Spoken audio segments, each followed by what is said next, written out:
Puji syukur marilah kita panjatkan kehadirat Allah Subhanahu wa Ta'ala, karena atas karunia-Nya kita masih diberikan kesehatan, kesempatan, dan kenikmatan iman dan Islam hingga saat ini.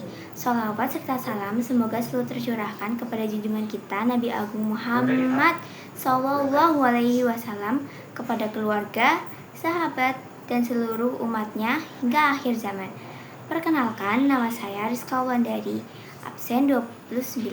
Pada kesempatan kali ini, saya ingin menyampaikan sedikit dakwah dengan tema self-love dalam Islam.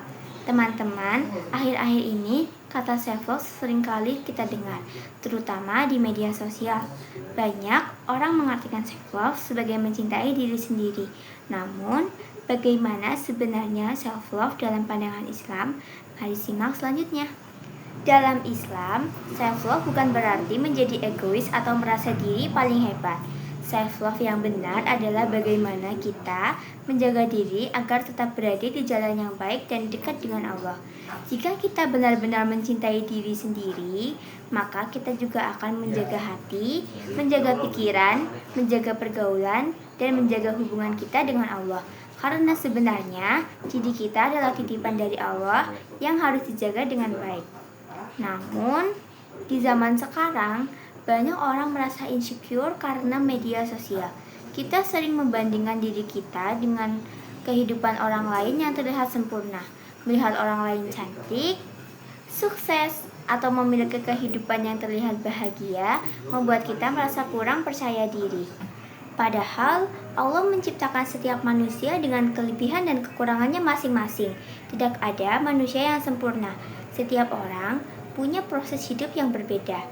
Teman-teman, salah satu bentuk self-love dalam Islam adalah menerima diri sendiri tanpa harus membenci apa yang sudah Allah tetapkan. Bukan berarti kita berhenti berkembang, tetapi kita belajar bersyukur dan memperbaiki diri secara perlahan.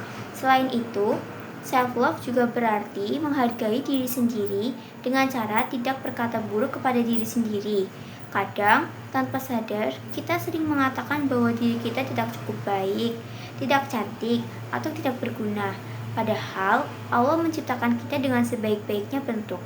Oleh karena itu, kita harus belajar melihat diri kita dengan lebih positif dan penuh rasa syukur. Self-love juga bisa dilakukan dengan hal-hal sederhana, seperti menjaga sholat, menjaga kesehatan, menghindari lingkungan yang buruk, serta menjauhi hal-hal yang bisa merusak diri sendiri. Dan yang paling penting, jangan terlalu keras pada diri sendiri. Semua orang pernah melakukan kesalahan. Masa lalu bukan alasan untuk menyerah menjadi pribadi yang lebih baik, karena Allah melihat usaha hambanya untuk berubah dan menjadi lebih baik setiap harinya. Teman-teman, mencintai diri sendiri dalam Islam berarti menjaga diri kita agar tetap dekat dengan Allah dan menjadi pribadi yang lebih baik setiap harinya. Jangan merasa rendah diri hanya karena tidak seperti orang lain. Karena nilai diri kita bukan ditentukan dari penampilan, jumlah followers, ataupun pujian manusia, tetapi dari bagaimana kita di hadapan Allah. Semoga kita semua bisa belajar menerima diri sendiri, bersyukur atas apa yang Allah berikan, dan terus memperbaiki diri menjadi pribadi yang lebih baik. Sekian yang dapat saya sampaikan. Apabila ada kata-kata yang kurang berkenan, saya mohon maaf. Wassalamualaikum warahmatullahi wabarakatuh.